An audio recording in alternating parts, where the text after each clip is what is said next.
Welcome to the Center for Security Policy. I'm Fred Fleitz. This is the second in a series of short videos on the Iran nuclear agreement. My topic today is Iranian compliance with the agreement, as well as Iran's behavior since the agreement was rolled out in July 2015. Now, President Obama and Secretary Kerry have said on many occasions that this agreement would bring Iran into the community of nations.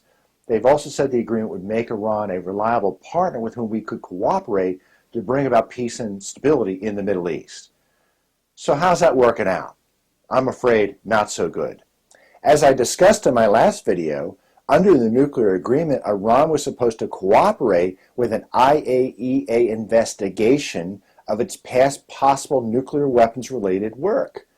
Well, the IAEA issued a report in early December, and although the IAEA says Iran answered all the questions, many of the answers it provided were meaningless, and some, according to the IAEA, were false. Now, according to the United States government, the Iranian government also agreed in the nuclear agreement not to test ballistic missiles while the agreement was in effect for at least 8 years, and to comply with a UN ban on such tests. There's at least 2 UN Security Council resolutions that bar Iran from testing ballistic missiles. Iran tested these missiles in October and November. But the funny thing about this is that the Iranian government said that the missile ban was not part of the agreement, and they're claiming that these missiles are not covered by UN Security Council resolutions because they can't transport nuclear warheads, and that's the requirement for the UN Security Council resolutions. I'm embarrassed to say that the Obama administration has at least partially agreed with this reasoning, that the UN missile ban is not part, the UN missile test ban is not part of the nuclear agreement agreed to in July.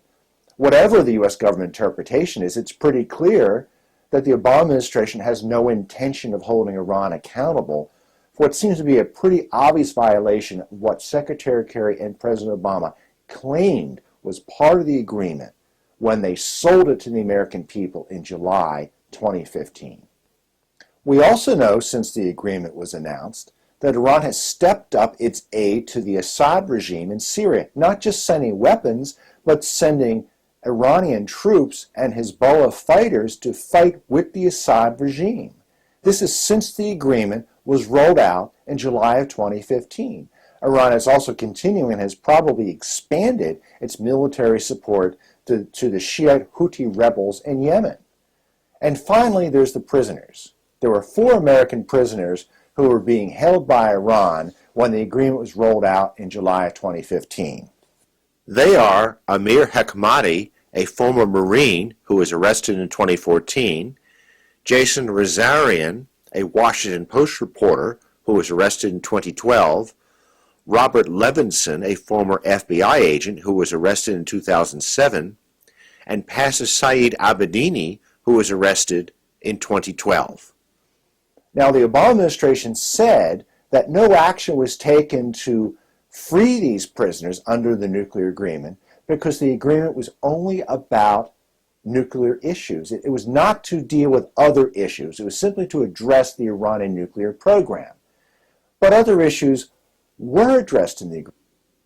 For example, under the agreement, sanctions are scheduled to be lifted against Iranian terrorists and terrorist organizations.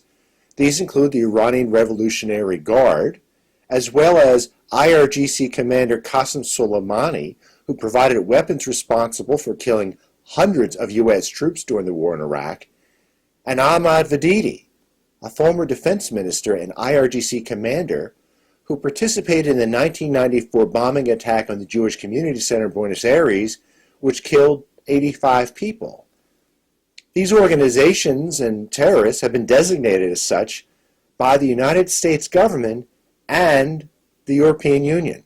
Sanctions against these individuals were lifted under the nuclear agreement, but these Americans who have been in Iranian prisons for years, nothing was done to free them. This was true in July, and it's true right now in December.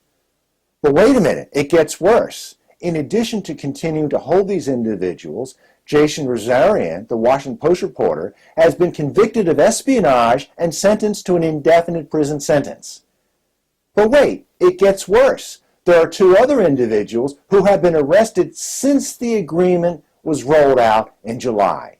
These individuals are Nizar Zaka, a U.S. green card holder and U.S. resident who was arrested in September 2015, and Simak Namazi, a dual citizen who was arrested in October 2015.